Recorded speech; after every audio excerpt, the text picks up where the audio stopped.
possibility of war between U.S. and China in the long term if no diplomatic solution is found.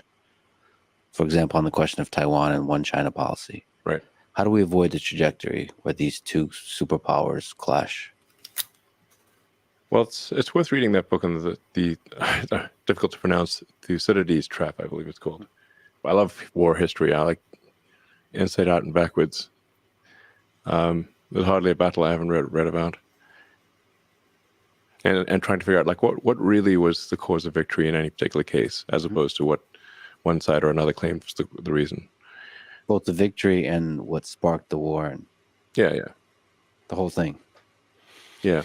So that Athens and Sparta is a classic case. The thing about the Greeks is they really wrote down a lot of stuff. They loved writing. There are lots of interesting things that happened in many parts of the world, but people just didn't write it down. So we don't know what happened, or they didn't really write in detail. They just would say like, we had a battle and we won. And like, well, what? Can you add a bit more? The Greeks, they really wrote a lot. They were very articulate on it. They just love writing. So, and we have a bunch of that writing that's preserved. So we know what led up to the Peloponnesian War between the Spartan and Athenian alliance. And we know that they saw it coming. I mean, the Spartans didn't write. They also weren't very verbose by their nature, but they did write. But they weren't very verbose. They were terse. But the Athenians and the other Greeks wrote a lot, and they were like, and Sparta was really kind of like the leader of Greece. But Athens grew stronger and stronger with each passing year, and everyone's like, well, that's inevitable that there's going to be a clash between Athens and Sparta. Well, how do we avoid that? And they saw it coming, and they still could not avoid it. So, at some point, if one group, one civilization or country or whatever exceeds another, sort of like if the United States has been the biggest kid on the block since I think around 1890 from an economic standpoint. So the United States has been the most powerful economic engine in the world longer than anyone's been alive. And the foundation of war is economics. So now we have a situation in the case of China where the economy is likely to be 2, perhaps 3 times larger than that of the U.S. So imagine you're the biggest kid on the block for as long as anyone can remember, and suddenly a kid comes along who's twice your size. This next part's cool. So we see it coming. Yeah. How is it possible to stop? Is there let me throw something out there, just intermixing of cultures, understanding. There does seem to be a giant cultural gap in understanding of each other. And you're an interesting case study because you are an American, obviously. You've done a lot of incredible manufacture here in the United States, but you also work with China. I've spent a lot of time in China and met with the leadership many times. Maybe a good question to ask is, what are some things about China that people don't understand, positive, just in the culture? What's some interesting things that you've learned about the Chinese? Well, the sheer number of really smart, hardworking people in China is incredible. There are really, if you say like, how many smart, hardworking people are there in China? There's far more of them there than there are here, I think, in my opinion. And they've got a lot of energy. So, I mean, the architecture in China that's in recent years is far more impressive than the U.S. I mean, the train stations, the buildings, the high-speed rail, everything. It's really far more impressive than what we have in the U.S. I mean, I recommend somebody just go to Shanghai and Beijing, look at the buildings, and go to, take the train from Beijing to Xi'an, where you have the terracotta warriors. China's got an incredible history, very long history. 2,000 years. And, not even I think arguably 300. In terms of the use of language from a written standpoint, sort of one of the oldest, perhaps the oldest Actually, written language. 27. And then China, people did write things down. So now China historically has always been, with rare exception, been internally focused. They've not been It's the acquisitive. interesting part right here.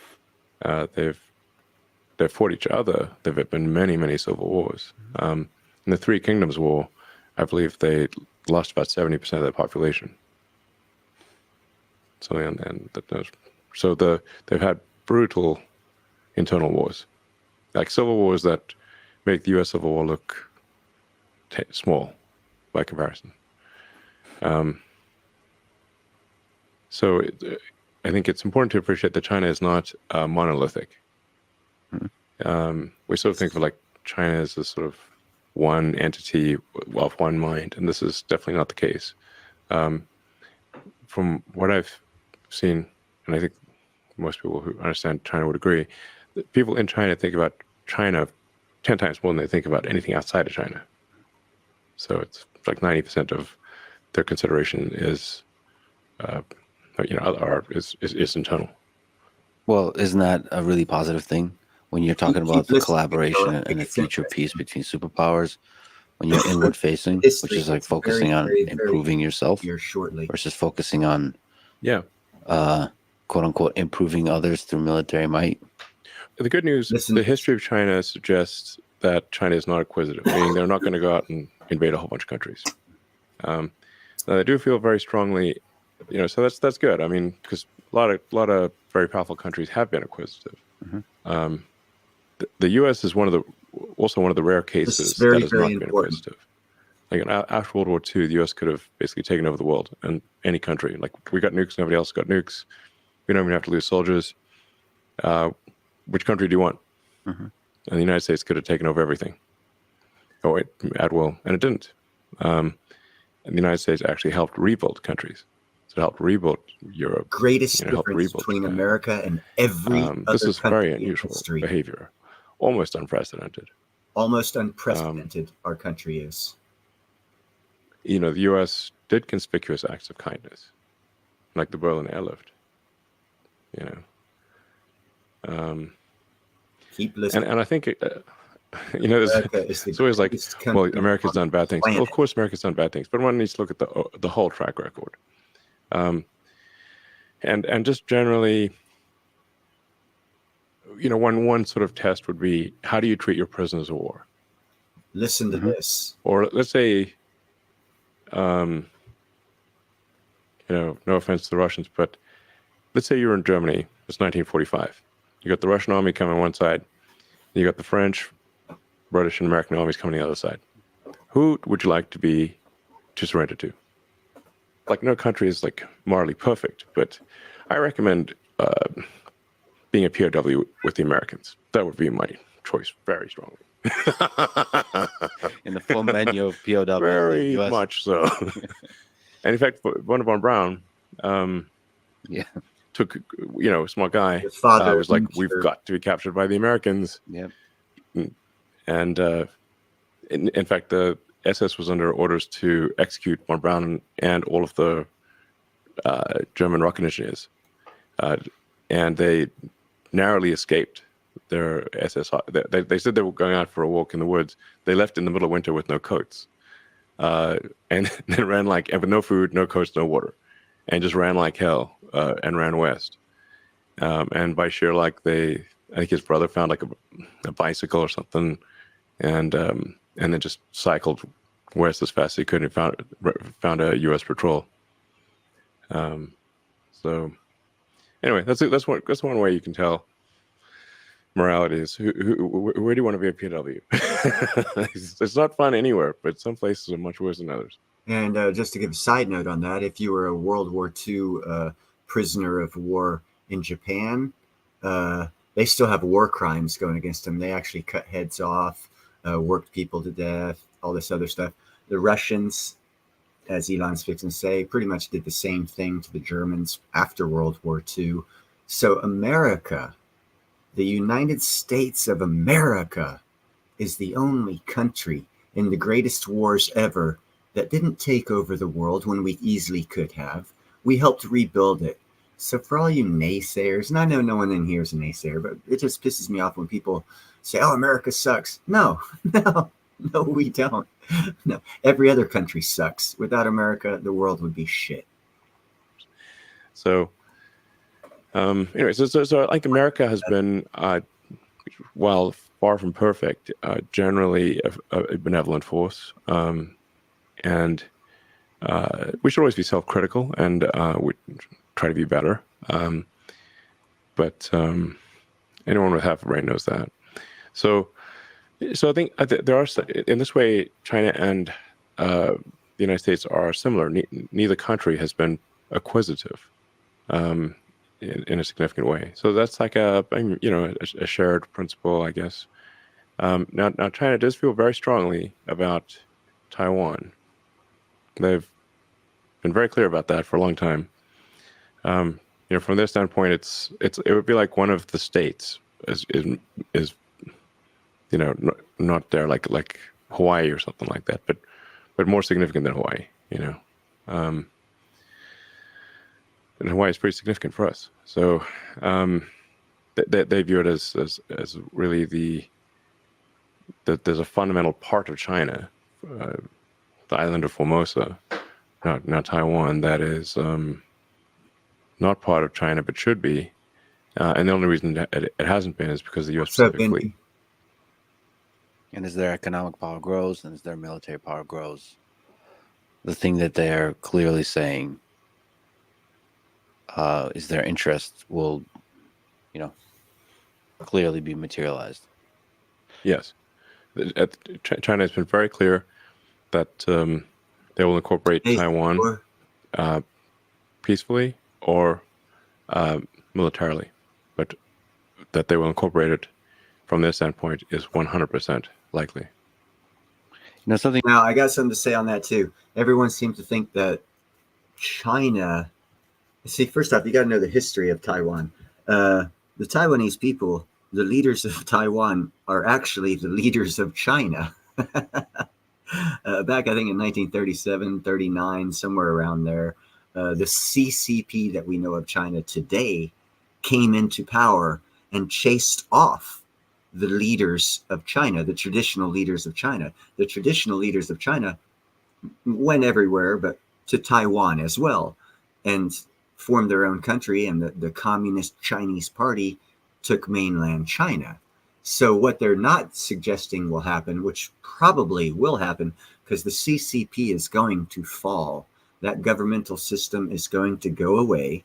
Trust me on this one, guys. It's going to go away. The CCP, not China, but the CCP will fall, and Taiwan and the original leaders of China will actually go back into China and take over China.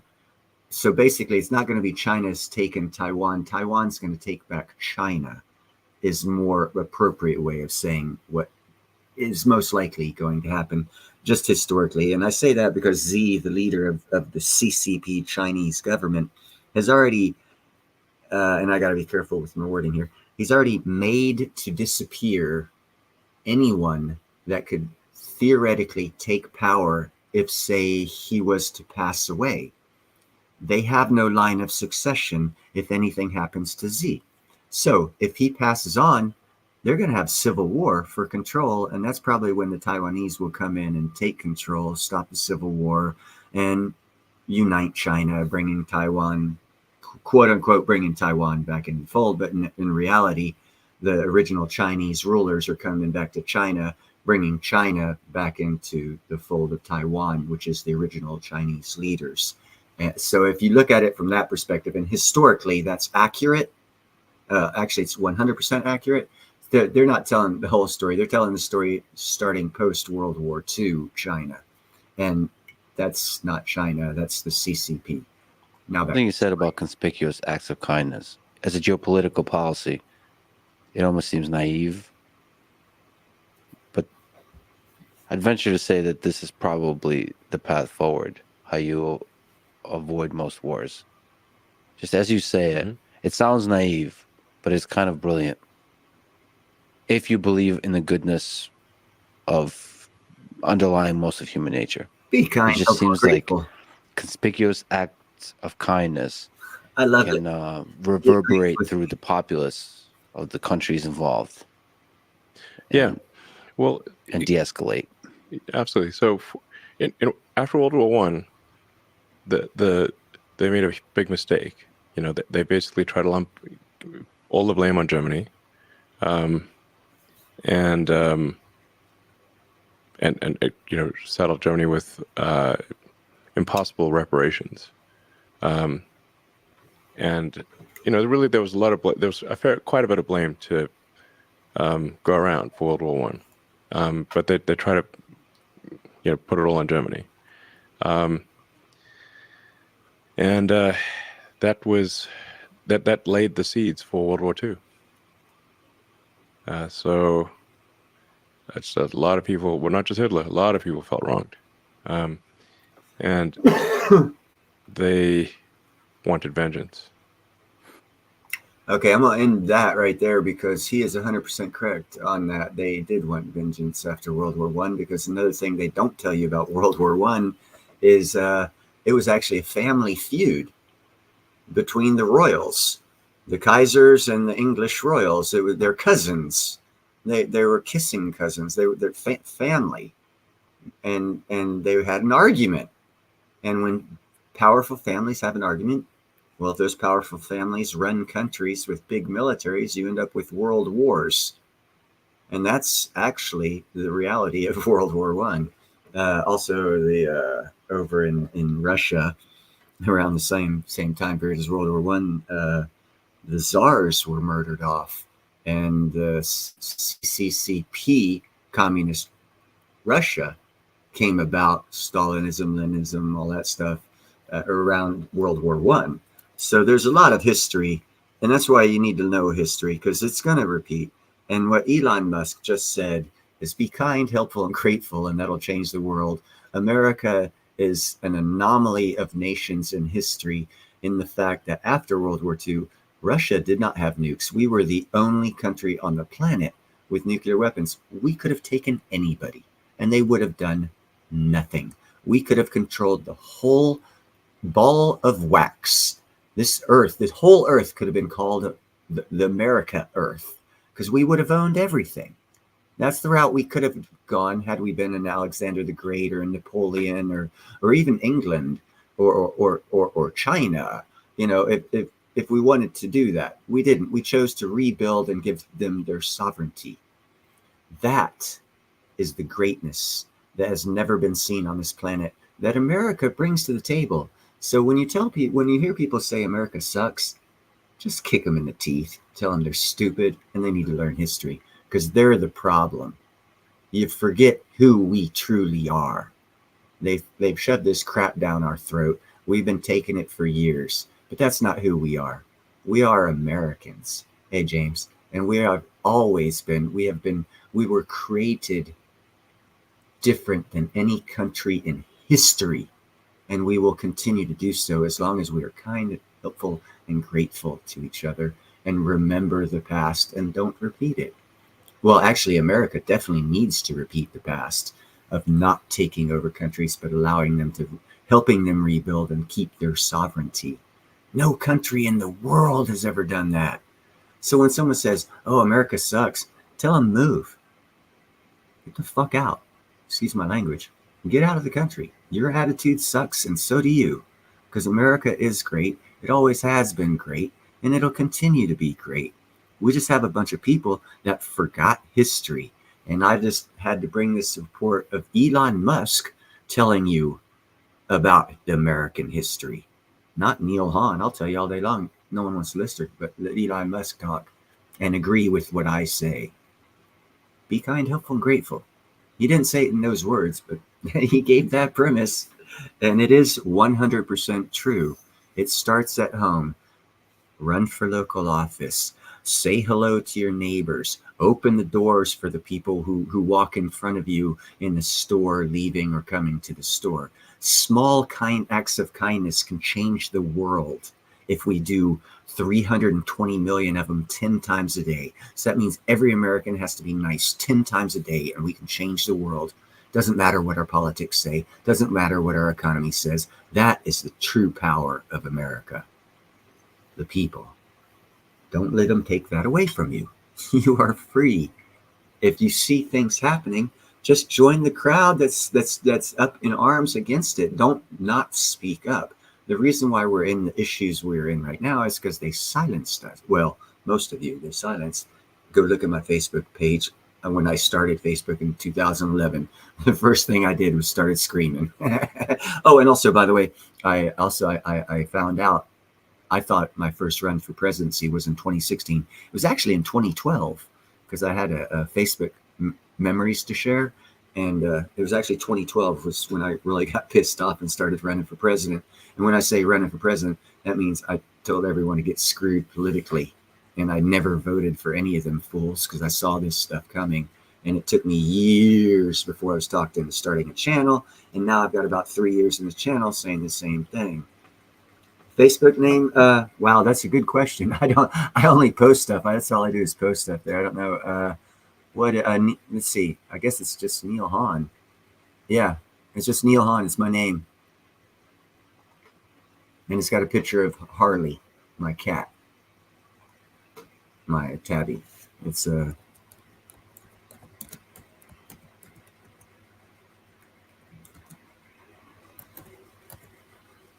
that's it there. Neil Hahn, Facebook.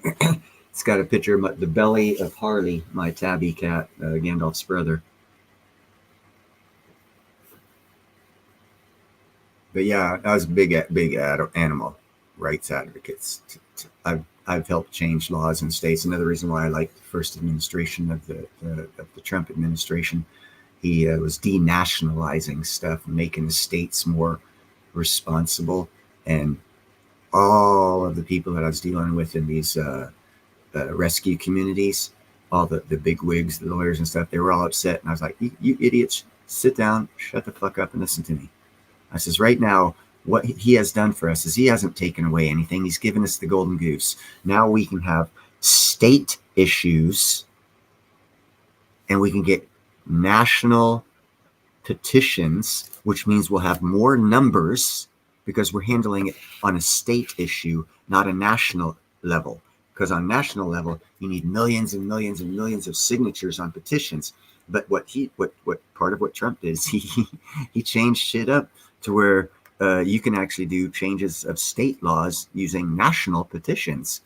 And I started that for these guys, and we got a lot of laws changed in several states, and we have had a lot of people thrown in jail, and a lot of lawsuits dropped and started because of groups that I was involved with and the laws that changed. And I saw the avenue open up while all these idiots were like, oh my God, I was like, shut the fuck up. He's giving you more power. Listen to me, I'll tell you. I had a lawyer in New York had this guy in Texas thrown in jail for animal abuse. And it was a state issue, but I had a lawyer from New York City who was an animal rights advocate lawyer. And she wrote some letters to the state down there, and a couple people she knew because she was a big, powerful lawyer in New York, and apparently had some people down there in Texas. And you know, I brought this one dog issue where this lady lied about a bite, and they were going to kill the dog, and that crap upsets me.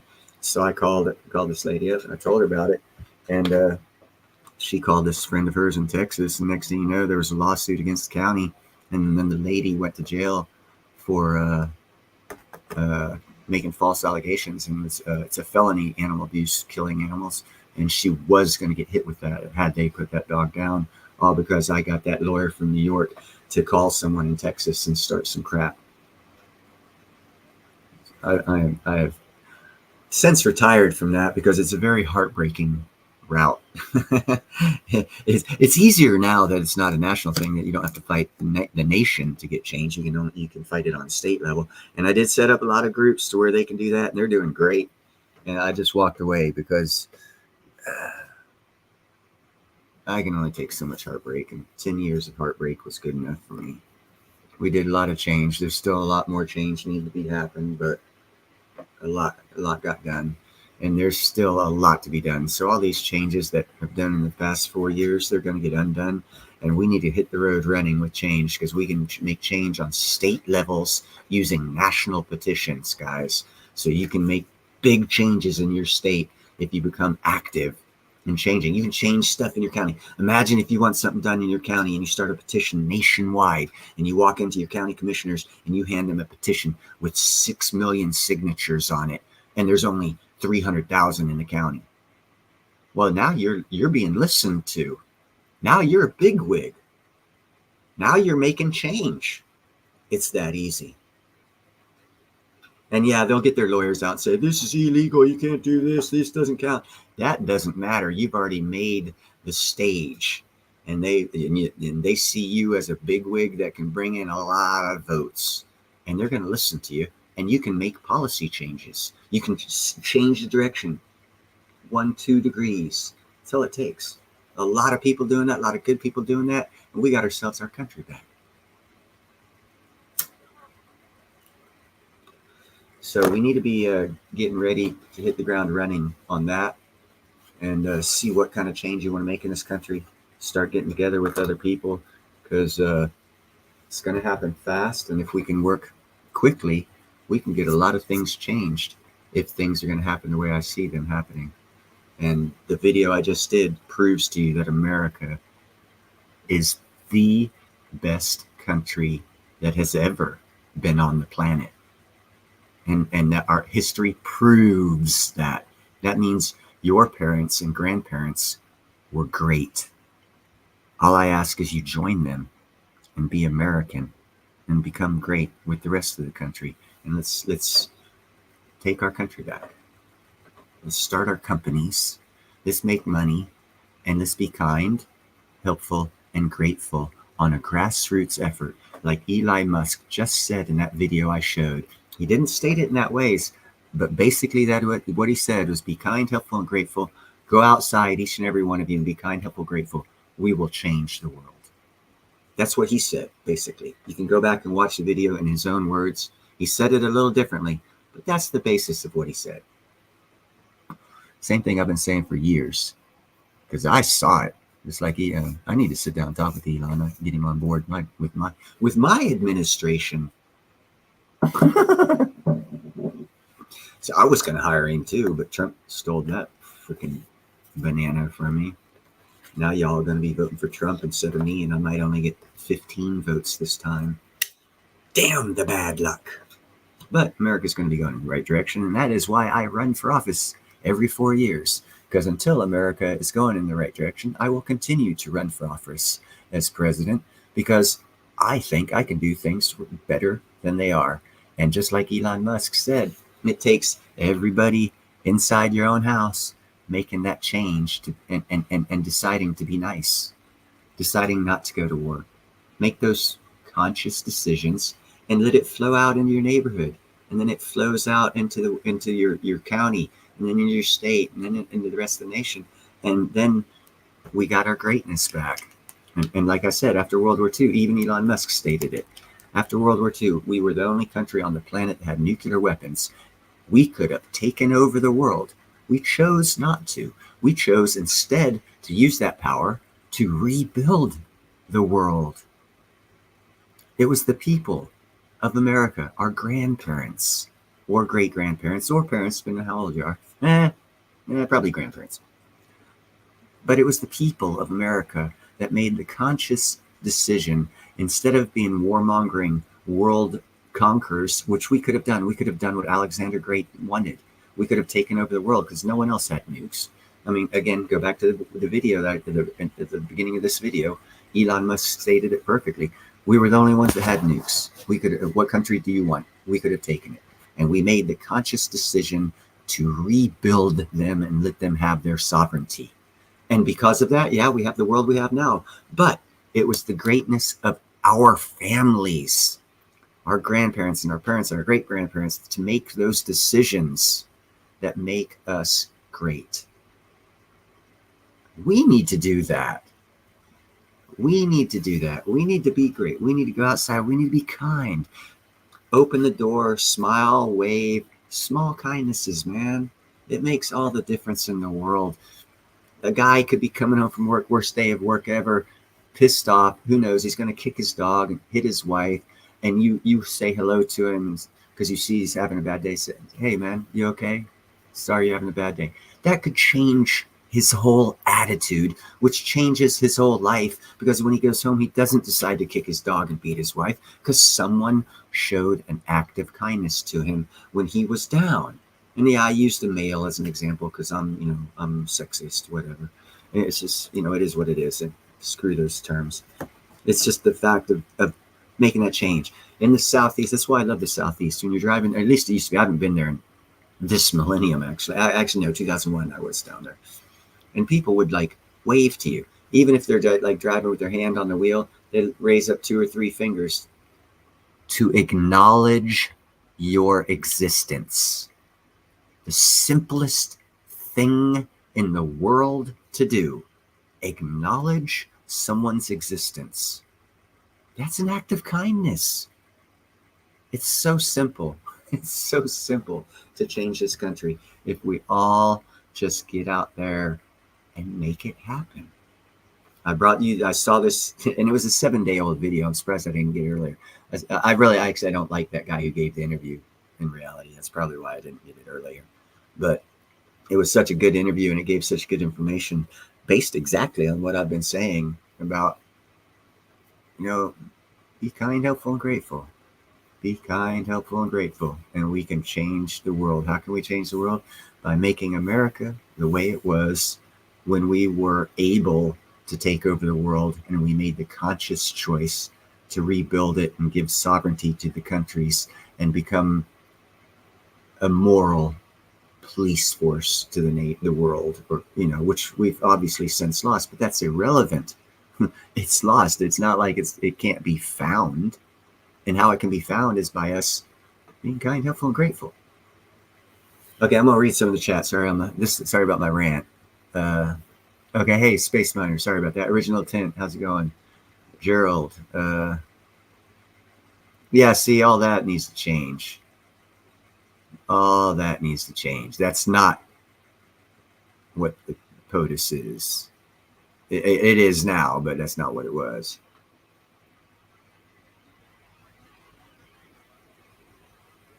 Oh, dude, James. Yeah, see, that's the thing right there. A lot of people got hurt in that. A lot of people lost their lives because they weren't themselves. They weren't kind, helpful, and grateful. They weren't the way mountain folks were supposed to be because they got complacent, as all of us have. Most of us have. I actually haven't, but I'll throw myself in the boat, as all of us have. It's time not to be complacent. It's time not to not see what's going on. What it is time for is to go outside and say, hey, neighbor, what's your name? Yeah, we've lived together beside each other for 15 years, but I don't know your name or who you are. That's bullshit. That's just total bullshit. And get to know your neighbor. Get to know all of them. It doesn't matter if you like their policies or their thoughts. Get to know them. They're your neighbor. They're in your community. We have a community here in this YouTube show. Cool. But we don't live beside each other. We can help each other in certain ways, sure. But if you're mowing your lawn and your old lady lives two doors down and you fall, I can physically get out there and help you. And I'd take over mowing your lawn because you're too old to be doing it, and I should have stepped up earlier. But online, we can't do that. So obviously there's things you can do in your local community where you actually physically live that you do online that you should do outside your front door. Doesn't matter if they're assholes. I have asshole neighbors. Hell, I chased one. Yeah, talk about asshole neighbor. I had chased one of them off. He was on the corner. He was a renter. A little 40-year-old thought he was all that. So I had to, long story short, I just, he ended up moving. And that was a good thing for the whole neighborhood, for this, just for this block. It took us about a year, but, got rid of him. He didn't fit in. So this landlord found out and started receiving issues that he had to take care of. So he got rid of the guy, and now all those issues are gone. You can make change. You just got to get together with your neighbors. I brought the Problem Property Act to Vallejo 20 years ago to this city. It took me 3 years and 5 other people. I headlined, I ran, I did all the hard work, but I needed a volunteer lawyer and some other people to help bring the Problem Property Ordinance to this city. Actually, this is the second. It took me 6 weeks to do it, and when I was in Concord, because I brought the Problem. God, I've done a lot. I brought the Problem Property Ordinance to Concord back in 1998, and then I moved out here in like 2002, and in 2006, it took me 3 years to get the Problem Property Ordinance passed here, because this political regimes out here in the North Bay are different than the West Bay or East Bay. They're more controlled by individuals, so it took me longer. But I still kicked their ass and got it passed. And now we have a problem property ordinance, where if your neighbor's getting drunk, starting fights with everybody at 2 a.m. every night, you can get together with a couple other of your neighbors, but you have to know them. You have to get to know your neighbors, so you can't do it unless you get to know your neighbors. But if you get to know your neighbors, and I'm sure your towns all have problem property ordinances as well. But to enact them, you got to get to know your neighbors, because you're going to need your neighbors' signatures to enact them. So getting to know your neighbor is an essential part of being a neighbor in a civil community. It kind of sort of sounds like a no-brainer, huh? I mean, even for people who move around every year, still get to know the people that you're right next to. Because if something all of a sudden out of the blue happens, who are you going to rely on? People online will not be able to give you that tube of toothpaste you need to borrow. Your neighbor will. And if you're kind, helpful, and grateful, and you get to know your neighbor, and you start a community, whether you like his political view or his religious view or whatever, you got to overlook things, because everyone's different. You first must understand, no two people are the same. We are not going to think the same. It is our own personal responsibility to get to know people and realize that we have to understand that they are not us. And that's what makes America great, is there's a lot of people not like us. And that means they're not going to think like us. They're not going to believe like us. They're not going to feel like us. And they're still going to be our neighbors. And that's an internal thing you got to come up with on how you're going to deal with that person. I was raised properly to where I know how to deal with that. You don't bring up issues of controversy. You bring up issues of relevancy, of uniting, similarities, not diversity, not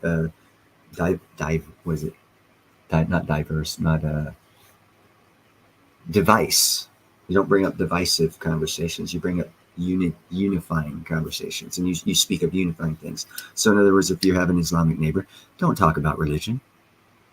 Keep the conversation off religion. Go to how's the lawn? How about the football team? And you try to strike up conversations of things that are you have similar likes about, and you concentrate on that. And then you get to know them personally a little better, and you find out more about them, and you find out if you even like them or don't like them. But you don't do that unless you get out and meet the people that live next to you. Because if in a black swan scenario, all the lights go off, who are you going to count on other than yourself? Your neighbor. You're going to count on him to ask, hey, are your lights out too? John, Fred, Sam, whatever his name is. Because you know him, you can holler out his name, her name, their names. But you got to get to know these people first. And that's part of building a community. And to do that, you have to be kind, helpful, and grateful, because that makes it easier for people to get to know you. And thankfully, Elon Musk basically said the same thing. And people tend to listen to him. So when I found that video, I figured I would show it on my show to let people know that I'm not stupid. Other smart people think the exact same thing on how to change this country and take it back and make it great.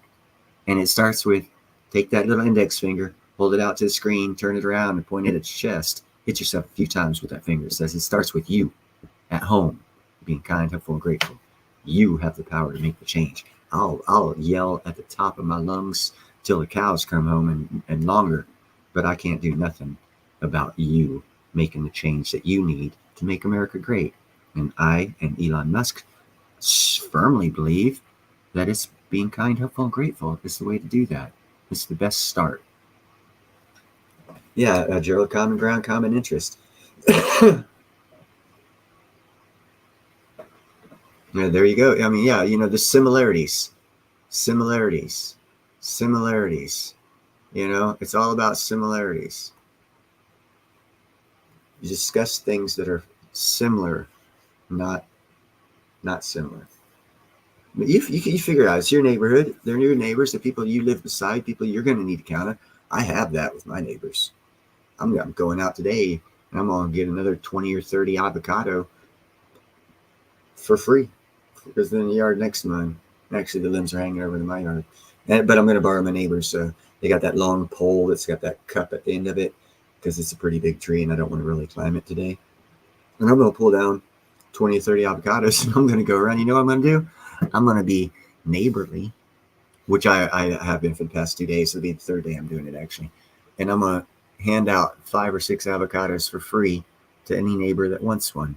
So they don't have to pay $2 to $3 for some avocados. They can get it for free, and that'll help them out. And it'll give them a good feeling about me being their neighbor.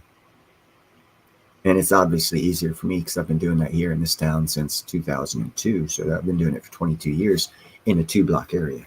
So I've got great advantage and leeway on all of you. I've been doing it for over 2 decades. No, kitty, get away. But I also have a lot of the benefits of that.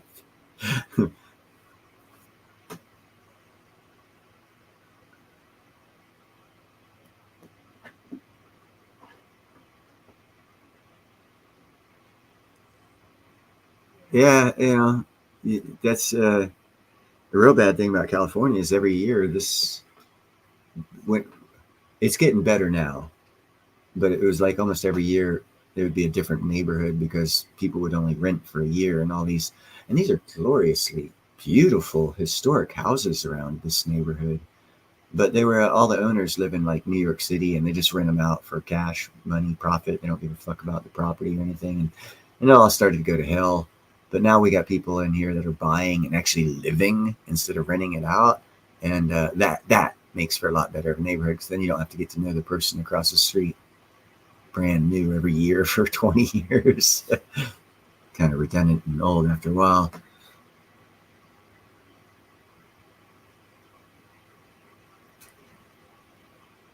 You just say howdy, open the door, come up with a cordial reason for leaving and not listening to ego's talk. Space Miner, I'm sorry, but I'll be late for work. I hope you have a good day. Out the door. Yeah, people do have big egos. And the problem with the big egos is 99% of the people with big egos don't have the spinal fortitude or intestinal fortitude or spine to actually be 1/3 of their ego's size. But that's cool. It doesn't matter. That's on them. We don't have to worry about them. You worry about you. It's a personal thing. To make America great again, it starts with you. It starts with you being kind, helpful, and grateful. Every one of us is going to have different scenarios with how people react. I mean, if you're in the Bronx at midnight and you start saying hi to people, you might get shot, So, use common sense, obviously. But, it's an individual thing. And yes, obviously, where you live definitely has a say on how you act and what time of day or night you act. But I find being kind, helpful, and grateful. I've been this whole millennium I've been practicing this, and it works. It really does, and it's a great way to take our country back. It's a great way to meet great people, and when you meet great people, then they start sharing ideas. You get new information that increases your ability to have a better economy, because with knowledge comes power, and you should be able to do some good for yourself as you gain knowledge. See, and you don't find out who your enemy is if you don't talk to people. You start thinking everybody's your enemy. If you start talking to people, you find out, oh, wow, we have a common enemy? Yeah. How do you start that? Well, you start with you taking your index finger, pointing at the screen, do a 180 with it, and hit your chest. Hit yourself in the chest a few times. It starts right there with you. Getting out there and saying howdy.